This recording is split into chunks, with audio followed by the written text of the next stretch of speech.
नमस्कार, मैं हूं आपके साथ अनुष्का राय और आप देख रहे हैं खबर 24 एक्सप्रेस।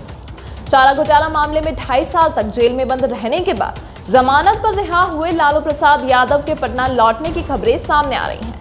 कहा जा रहा है कि राजद की स्थापना के 25 वर्ष पूर्ण हो रहे हैं।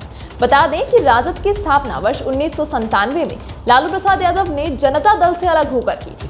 पार्टी ने स्थापना दिवस को प्रदेश, जिला, प्रखंड और पंचायत स्तर पर मनाने का निर्णय लिया है। कहा जा रहा है कि इस दिन लालू प्रसाद यादव पटना में राजद कार्यकर्ताओं को संबोधित भी कर सकते हैं। हालांकि सबकी नजर उनके संबोधन से अधिक उनके उस सियासी दांव पेच पर रहेगी जो बिहार की सियासत का सत्ता समीकरण उलट पलट कर सकता है। कुशल राजनीतिज्ञ के तौर पर लालू प्रसाद यादव को भी मालूम है कि बिहार एनडीए की सरकार में कमजोर कड़ी के तौर पर जीतन राम मांझी की हिंदुस्तानी अवाम मोर्चा और मुकेश सहनी की विकासशील इंसान पार्टी भी शामिल है। इन दोनों ही दलों को 4 विधायक हैं और इनके पाला बदलने की सूरत में बिहार में बड़ा फेरबदल हो सकता है। यही वजह है कि लालू यादव ने इन दोनों ही नेताओं से हाल में ही फोन पर बात की थी, जिससे बिहार की सियासत में उथल पुथल की अटकलें लगाई जाने लगी थी। गौरतलब है कि लालू यादव फिलहाल अपनी बेटी मीसा भारती के दिल्ली आवास में स्वास्थ्य लाभ ले रहे हैं। सूत्र बताते हैं कि लालू प्रसाद यादव दिल्ली से ही बिहार में सत्ता परिवर्तन का खेल भी खेल रहे हैं। हालांकि हकीकत यह है कि मांझी और सहनी दोनों ही फोन पर बात होने की स्वीकारोक्ति की, पर एनडीए में बिखराव की कयासबाजियों को सिरे से खारिज भी कर दिया है। राजनीतिक जानकार कहते हैं कि जेडीयू और भाजपा नेताओं की तीखी प्रतिक्रियाओं से तो यही लगता है कि लालू यादव के पटना लौटने की खबरों से कहीं ना कहीं सत्तारूढ़ दल में अंदरूनी बेचैनी जरूर है।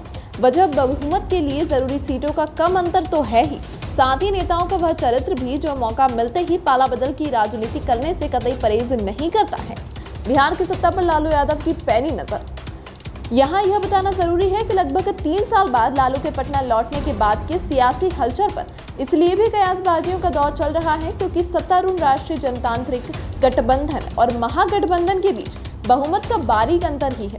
243 सदस्यीय विधानसभा में जहां एनडीए के पाले में 127 विधायकों का समर्थन है, वहीं महागठबंधन के पास 110 विधायकों का सपोर्ट है। ऐसे में कयास तो यही लगाए जा रहे हैं कि लालू के पटना लौटने के बाद कुछ ना कुछ जरूर होगा, क्योंकि उनकी नजर बिहार की सत्ता सियासत पर है। विधानसभा में अगर गठबंधन की राजद, कांग्रेस और वामपंथी दलों की क्रमशः 75+19+16 110 सीटों में मांझी और सहनी के 4+4 सीटों को मिला दिया जाए तो यह आंकड़ा 118 तक पहुंच जाता है। राजनीतिक जानकार कहते हैं कि यही वजह है कि एनडीए और महागठबंधन में सत्ता सियासत को लेकर खींचतान लगातार जारी है। राजनीतिक जानकारों का मानना है कि लालू यादव की नजर सिर्फ इसी पर नहीं है, बल्कि जेडीयू और भाजपा से जुड़े कई विधायकों पर भी है जो इसे बहुमत के बारीक अंतर को पाट सकते हैं। यह सीधे तौर पर समर्थन के साथ नहीं तो वोटिंग के समय उनकी अनुपस्थिति भी महागठबंधन के लिए सत्ता सियासत की गणित सुलझा सकी है। हालांकि हकीकत यह भी है कि सत्ता की रेस में दावों की दौड़ भी चलती रहती है, लेकिन अंत में जीतता वही है जिसका विधानसभा के फ्लोर पर कब्जा होता है। बहरहाल इन सारे कयासबाजियों और अटकलबाजियों के बीच लालू यादव के पटना लौटने की खबरों के साथ ही बिहार की सियासत में हलचल होने लगी है। अगर इस खबर से संबंधित आपको कोई शिकायत है या आप कोई सुझाव देना चाहते हैं तो हमें जरूर बताएं।